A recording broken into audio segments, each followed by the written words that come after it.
कधी विचार केला आहे का, एखादा राजा त्याच्या एका आदेशावर हजारो लोकांचा जीव जातो. तोच राजा एक दिवस स्वतःच्या कृत्यांवर इतका पश्चाताप करतो की संपूर्ण आयुष्य बदलून टाकतो. ही कथा आहे अशोक महान यांची. एक असा सम्राट ज्याने जग जिंकण्याचा प्रयत्न केला, पण शेवटी स्वतःच्या मनावर विजय मिळवला. अशोक लहानपणापासूनच वेगळा होता. तो धाडसी होता, बुद्धिमान होता, पण त्याच्यात एक गोष्ट खूप तीव्र होती, सत्ता मिळवण्याची भूक. त्याला कोणत्याही परिस्थितीत शक्तिशाली व्हायचं होतं. त्यासाठी तो कोणत्याही मर्यादा ओलांडायला तयार होता. राजसिंहासनावर बसल्यानंतर त्याने एकच ध्येय मनामध्ये ठेवलं, माझं साम्राज्य सर्वात मोठं असलं पाहिजे.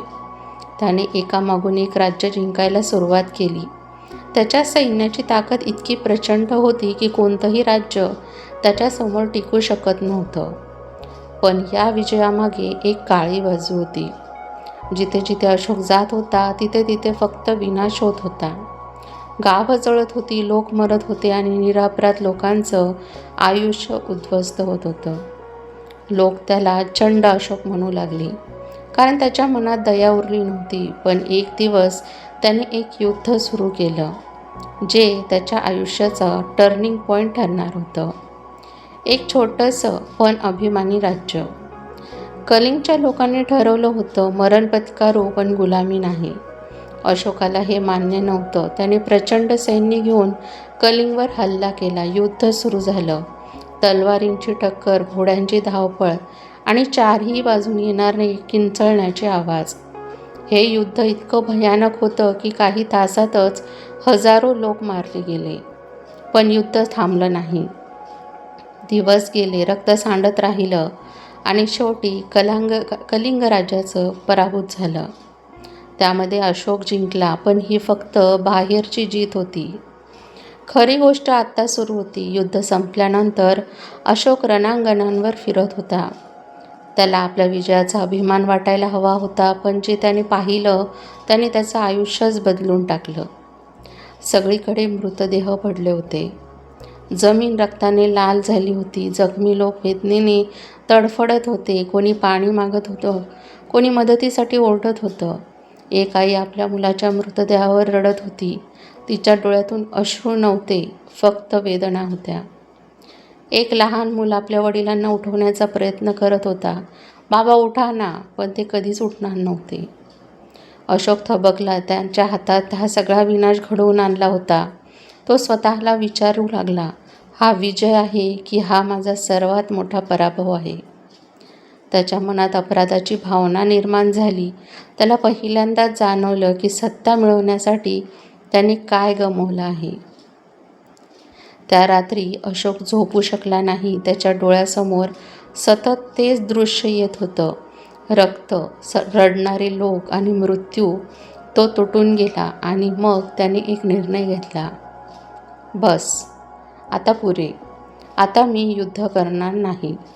आता मी कोणाचंही रक्त सांडणार नाही. हा निर्णय सोपा नव्हता, कारण तो एक सम्राट होता. त्याच्यासाठी युद्ध म्हणजे सत्ता, पण त्याने ठरवलं आता तो वेगळा मार्ग निवडणार. तो वळला शांततेच्या मार्गाकडे. तो गेला धम्माकडे. गौतम बुद्ध यांच्या शिकवणीने त्याचं मन बदललं. त्याने समजून घेतलं, खरं सामर्थ्य म्हणजे दुसऱ्यांना जिंकणं नाही, तर स्वतःच्या वाईट विचारांवर विजय मिळवणं आहे.